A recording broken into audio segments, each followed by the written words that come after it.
Last video में हमने सीखा था बेसिक CSS का फर्स्ट कोड, सेलेक्टर्स क्या होता है, कर्ली ब्रेसेस का यूज। आज हम उसको नेक्स्ट लेवल पे ले जाने वाले हैं। आज हम कवर करने वाले हैं types of CSS, different selectors and class और आईडी का कॉन्सेप्ट। तो शुरू करते हैं टाइप्स ऑफ CSS। CSS लिखने के 3 तरीके होते हैं। पहला, डायरेक्ट HTML के अंदर लिखते हैं एंड ये पॉसिबल होता है एक एट्रीब्यूट के कारण, विच इज स्टाइल एट्रीब्यूट, जिसमें जो वैल्यू होती है वो एक की वैल्यू पेयर में होती है। तो यहाँ पर की है colour and value is red, and जैसे ही आप ये स्टाइलिंग लिखोगे तो उस एलिमेंट का जो कंटेंट है उसका स्टाइल चेंज हो जाएगा। फॉर एग्जाम्पल यहाँ पे हमने H1 टैग, H1 हेडिंग के अंदर अपना स्टाइल लिखा एंड H1 का कलर, हेलो का कलर रेड हो गया, एंड इस टाइप को बोलते हैं इनलाइन CSS। सेकेंड तरीका है HTML के अंदर एक स्टाइल टैग क्रिएट करिए एंड उसके अंदर स्टाइलिंग लिखिए। ये इनलाइन CSS से थोड़ा बेटर तो है, बट लार्ज प्रोजेक्ट्स के लिए आइडियल बिल्कुल नहीं। एंड हमारी पिछली वीडियो में हमने इसे ही यूज किया था एंड इसका नाम है इंटरनल CSS। आखिरी तरीका है एक्सटर्नल CSS।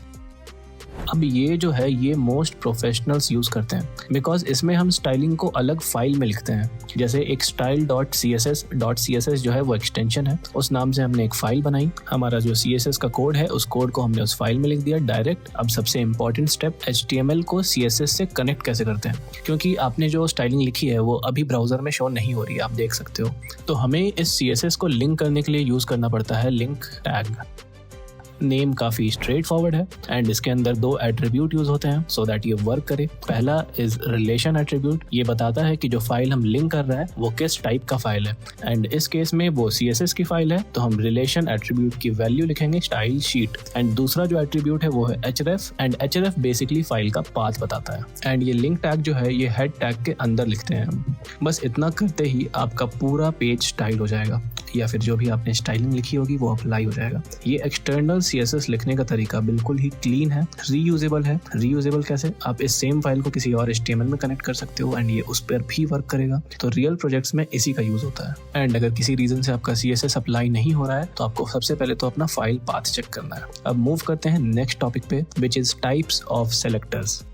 अब आता है रियल गेम, सेलेक्टर्स। पिछले वीडियो में हमने ये तो समझ लिया था कि सेलेक्टर्स HTML के डिफरेंट एलिमेंट्स को सेलेक्ट करता है, पर वो सिर्फ एक टाइप था सेलेक्टर का, जिसे हम कहते हैं एलिमेंट सेलेक्टर। एग्जाम्पल, हम किसी भी एक एलिमेंट को पकड़ते हैं, फॉर एग्जाम्पल H1 हेडिंग को पकड़ते हैं, तो वो H1 के सारे जितने भी H1 है हमारे HTML में उन सब पे स्टाइलिंग अप्लाई कर रहा है। तो वो जो सेलेक्ट कर रहा है एलिमेंट वो H1 है, तो इसीलिए इसको हम एलिमेंट सेलेक्टर बोलते हैं। H1 की जगह आप पैराग्राफ टैग भी यूज कर सकते हो या फिर कोई सा भी HTML का टैग या एलिमेंट यूज कर सकते हो, तो वो एलिमेंट सेलेक्टर में काउंट होगा। Next selector is class selector. तो इसको यूज करने के लिए आपको किसी भी HTML एलिमेंट के अंदर एक एट्रीब्यूट ऐड करना पड़ता है जिसका नाम होता है class attribute. And class attribute के अंदर आप जो भी वैल्यू लिखेंगे उस वैल्यू से वो लिंक हो जाएगा। तो इससे क्या होता है कि अब हम मल्टीपल एलिमेंट्स पे, जो HTML के मल्टीपल एलिमेंट्स हैं, उस पर हम बस ये क्लास ऐड कर देंगे with title value and same styling apply हो जाएगी। तो इस तरीके से ये एक रीयूजेबल स्टाइलिंग हो जाती है डिफरेंट एलिमेंट्स के लिए।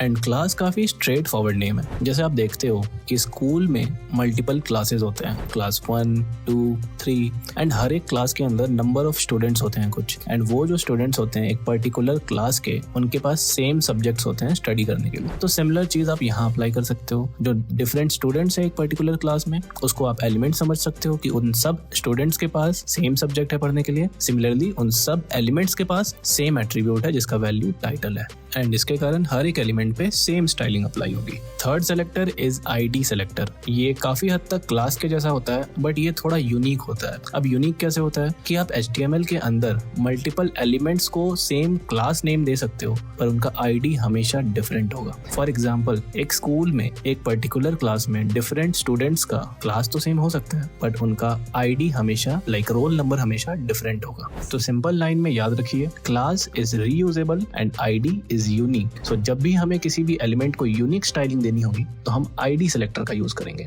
एंड इसको अप्लाई करने के लिए इंस्टेड ऑफ डॉट या फुल स्टॉप हम यूज करते हैं हैशटैग, देन ID नेम, फिर अपना स्टाइलिंग कोड। एंड मेजरली जो रियल प्रोजेक्ट्स में यूज होता है वो होता है क्लास सेलेक्टर। अब इसमें ना थोड़ा सा AI का मैजिक ऐड करते हैं। सेम जो हमने पेज बनाया है डिफरेंट सेलेक्टर समझाने के लिए, हम सिंपली इस पेज को ओपन करेंगे एंटी ग्रेविटी में एंड वहां पे जो हमारा मॉडल है उसे बोलेंगे create styled heading using class and ID and हमें कोड जनरेट होकर मिल जाएगा। बट क्योंकि अब आपको ये पता है कि क्लास क्या होता है, ID क्या होता है और कितने तरीके से हम CSS अप्लाई कर सकते हैं, कोई भी अगर आपको डाउट हो तो आप कमेंट में जरूर लिखिए, मैं आपका डाउट क्लियर करूंगा। एंड नेक्स्ट वीडियो में हम और भी एडवांस्ड सेलेक्टर्स के बारे में पढ़ेंगे एंड और स्टाइलिंग सीखेंगे।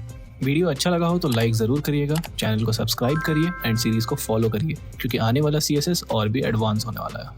Thank you very much for watching till here. मिलते हैं नेक्स्ट वीडियो में।